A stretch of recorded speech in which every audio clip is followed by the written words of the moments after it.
Assalamualaikum warahmatullahi wabarakatuh. Selamat malam saya ucapkan dari kediaman saya. Perkenalkan nama saya Kristio Adven Yogi Tiana dengan NIM 23110121100014.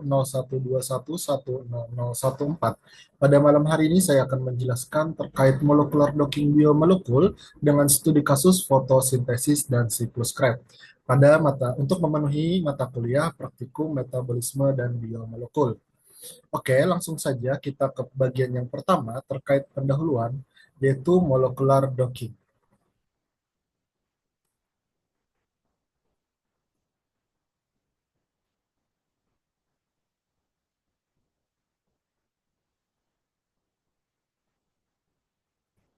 Molecular docking adalah metode komputasi yang digunakan untuk memprediksi orientasi dan posisi terbaik dari suatu molekul kecil atau ligan ketika ia berinteraksi dengan molekul target yang lebih besar seperti protein atau reseptor sehingga membentuk kompleks yang stabil secara energi.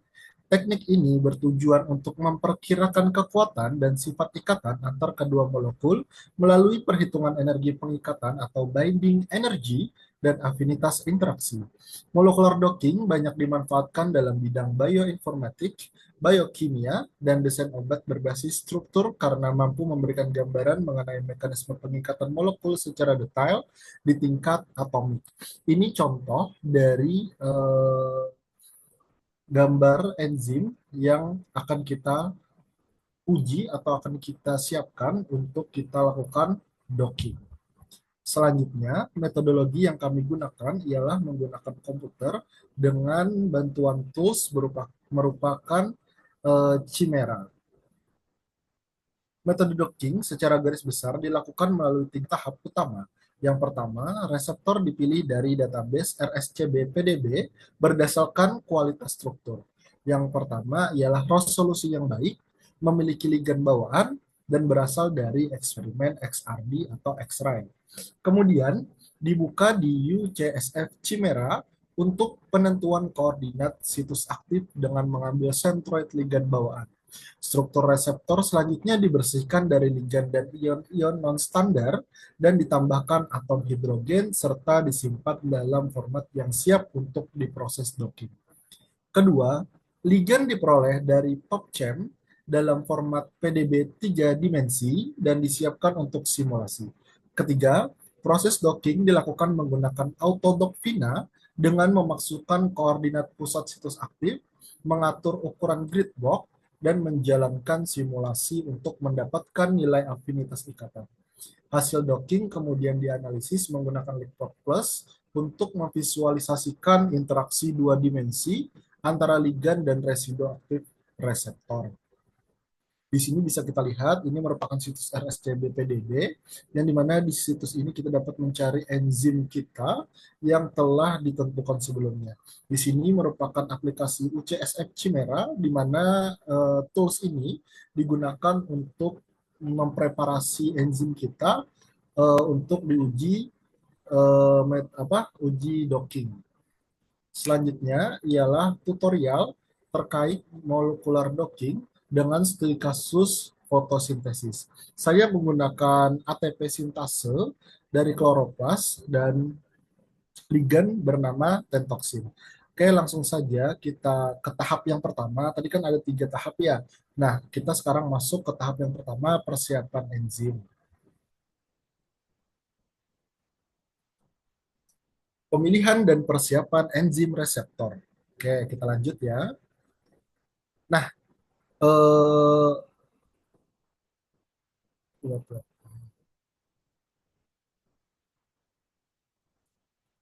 Oke, yang pertama kita harus mencari reseptor atau enzim di RSCB-PDB.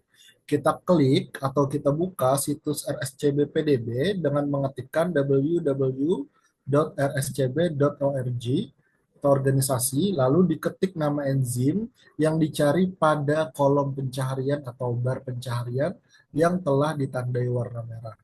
Karena saya menggunakan ATP sintase kloroplas, maka saya akan masukkan namanya dalam bahasa Inggris, yaitu F1 domain of the chloroplast ATP sintase. Lalu kita enter atau kita klik tanda kaca pembesar, Lalu nanti akan muncul seperti ini tampilannya, ialah disuguhkan kita beberapa enzim reseptor yang ada di sini. Ingat, kita harus mencari enzim dengan tiga kriteria yang telah dijelaskan sebelumnya. Sekarang kita lihat dari jumlah enzim yang telah diberikan yaitu 95 ini, kita pilih-pilih mana yang emang cocok dengan enzim kita dan atau ligand kita. Dengan cara apa? Kita lihat metodenya. Metode yang digunakan adalah X-ray, sudah sesuai. Setelah itu, kita lihat berapa nilai angstromnya. Kalau nilai angstromnya di bawah 2,5 itu lebih bagus karena memudahkan kita dalam mendocking nantinya. Karena kalau lebih semakin tinggi nilai angstromnya, maka akan semakin lambat komputer kita untuk merunning atau mendocking senyawa tersebut. Kalau kita lihat di sini dan setelah saya cari, saya menemukan nilai angstromnya itu sebesar 3,4 angstrom. Lalu kita lihat apakah pada enzim tersebut terdapat unik ligand yang sesuai dengan ligand yang telah kita pilih. Saya memilih TXT atau tentoxin. Eh, di sini terlihat with tentoxin dan di sana juga terdapat di unik ligandnya itu tentoxin, sehingga saya memilih 1 kmh ini untuk menjadi enzim reseptor saya. Selanjutnya kita kopikan ID 1 kmh ini, lalu kita buka USCF Chimera pada komputer kita atau pada PC kita.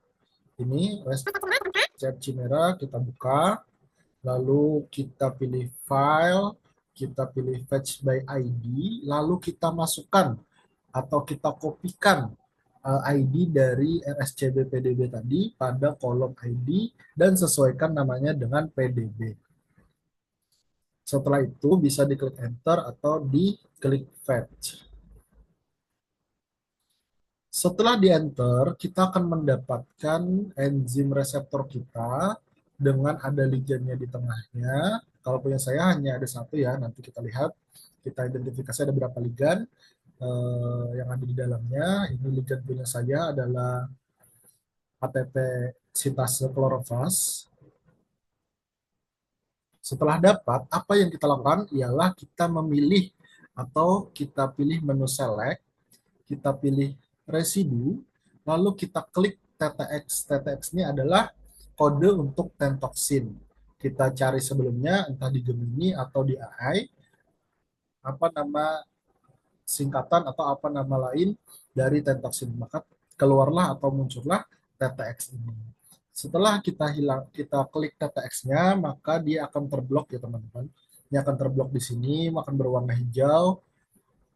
Setelah kita blok, ligand yang akan kita uji, kita pilih tools, menu tools, lalu kita pilih structure analysis, lalu kita pilih access atau planus atau centroid.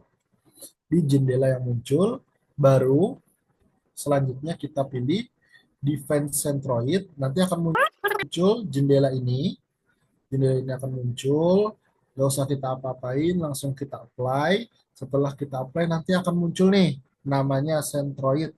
Nanti akan ada bulatan, seharusnya ini ketutup ya, ada bulatan di tengah sini. Ini kita klik, lalu kita delete. Ya, kita delete, setelah kita delete, kita close. Setelah kita close, kita harus menyimpan file ini yang telah kita delete ke dalam komputer kita, yang dimana di dalam komputer kita sudah sebelumnya kita bikin foldernya tersendiri. Setelah itu kita klik reply log,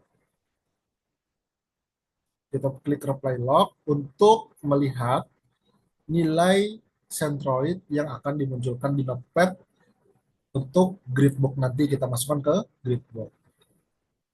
Ini muncul angka-angkanya, 3 angka ini harus di SS atau disimpan atau dicatat agar nantinya kita dapat mengidentifikasi di eh, gridbook di gridbook nantinya. Setelah kita SS, kita catat, baru kita pilih lagi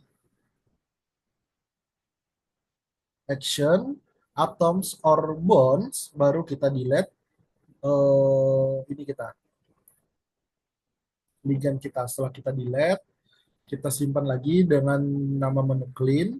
Setelah itu kita preparasi ya teman-teman dengan memilih select, kita memilih tools dan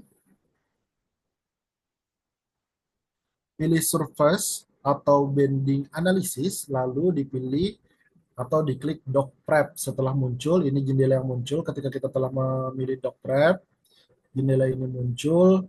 Ingat untuk tidak mencentang yang bagian ini. Kita SS, di sini terdapat sitasi, di mana sitasi tersebut adalah orang yang telah memprogram aplikasi Chimera. Lalu kita klik OK, ya kita klik OK. Setelah itu muncul jendela ini untuk menambahkan hidrogen, kita OK saja. Lalu jendela ketiga muncul. Nah, jendela ketiga ini adalah fitur standar residu yang dimana akan kita pilih. Standar residunya yang amber, lalu order residunya adalah gas tiger. Setelah kita pilih kedua ini, kita OK, dan kita simpan, dan tulis di akhir nama enzim dan nama ligannya dengan tulisan doc prep. Artinya kita mau mempreparasi link tersebut. Selanjutnya, setelah kita simpan di folder yang telah kita bikin, kita telah selesai mempreparasi enzim reseptor kita. Selanjutnya kita akan memilih atau mempersiapkan ligand, substrat, atau inhibitor yang digunakan pada percobaan ini. Kita buka ya situs PubChem, NCBI, NLM, NIV, NIHGOV. Lalu kita klikkan pada kolom pencarian, yaitu ligand kita adalah tetoxin. Silahkan kalian atau kita copy ya, ini ya, si ID-nya, compounds ID-nya kita copy, baru kita kembali ke Chimera dan kita buka file, kita fetch by ID, kita masukkan atau kita pastekan ID-nya pada bagian PubChem-nya teman-teman, bukan pada bagian PDB, pada bagian PubChem. Lalu kita enter atau kita fetch, maka muncullah di sini ligand kita. Setelah muncul, kita persiapan grid box dan menjalankan simulasi Autodoc final. Oke, kita buka tools, pilih tools ya teman-teman. Lalu kita pilih pada menu surface or binding analysis, pilih Autodoc Vina-nya. Setelah Autodoc Vina-nya kita pilih, maka akan muncul jendela ini teman-teman. Nah, jendela ini kita masukkan yang paling pertama adalah angka-angka yang kita dapatkan pada sebelumnya. Saat kita preparasi tadi kan kita terdapat angka-angka ya. Kita masukkan di sini, di sini, di sini. Baru size-nya silahkan pilih 25 atau 20 atau 26. Setelah itu ingat, kita harus merubah pada bagian ligand ini. Karena sebelum kita rubah, ligand ini masih bertuliskan 1 kmh atau bertuliskan enzim reseptor. Kita ubah dengan ligand, apakah sesuai dengan namanya tadi yang telah kita pastekan. Kita simpan di output field, yang dimana output field tersebut yang sudah kita ubah dalam PDB kita agar bisa dianalisis nantinya oleh Autodoc Vina. Setelah itu ingat teman-teman, kita harus melihat juga bahwa advent option-nya harus rata kanan ya teman-teman, kita fullkan semua, dan executable location-nya harus ada di dalam folder tersebut Autodoc Vina-nya. Baru kita apply dan nanti akan muncul nilai binding energinya. Ini ada binding energinya sudah muncul, berarti kita sudah selesai melakukan docking atau mencari nilai binding energinya. Dilihat di sini nilainya negatif 9,988. Nah, yang terakhir kita akan menganalisis interaksi secara dua dimensi dengan Liquid Plus. Kita pilih open. Kita tadi kan sudah mengcopy ya, atau kita sudah mendownload ligand kita buka PDB, lalu kita cari filenya, nanti kita running. Setelah kita running, maka akan muncul di sini ya analisisnya. Setelah muncul, kita screenshot. Nah, kita sudah selesai melakukan docking. Sekarang kesimpulannya ialah tutorial docking ini membantu kita memahami alur docking secara utuh mulai dari memilih reseptor yang tepat, menyiapkan ligan, hingga menjalankan simulasi menggunakan autodock Vina. Setelah semua struktur siap, proses docking memberikan nilai afinitas yang menjadi dasar penilaian kekuatan ikatan. Dalam hasil docking, nilai afinitas biasanya muncul dalam bentuk angka negatif, dan tutorial ini membuat kita memahami bahwa semakin negatif nilai tersebut, semakin kuat kecenderungan ligan untuk berikatan dengan reseptor. Analisis lanjutan menggunakan Lickplot Plus juga memperjelas ikatan dan residu-residu apa saja yang berperan dalam enzim reseptor tersebut. Oke, terima kasih saya ucapkan. Semoga ilmu ini bermanfaat untuk kedepannya. Salah hilaf saya mohon maaf. Terima kasih kepada seluruh pihak yang telah membantu kami dalam menjalankan praktikum metabolisme biomolekul. Akhirul kalam. Wassalamualaikum warahmatullahi wabarakatuh.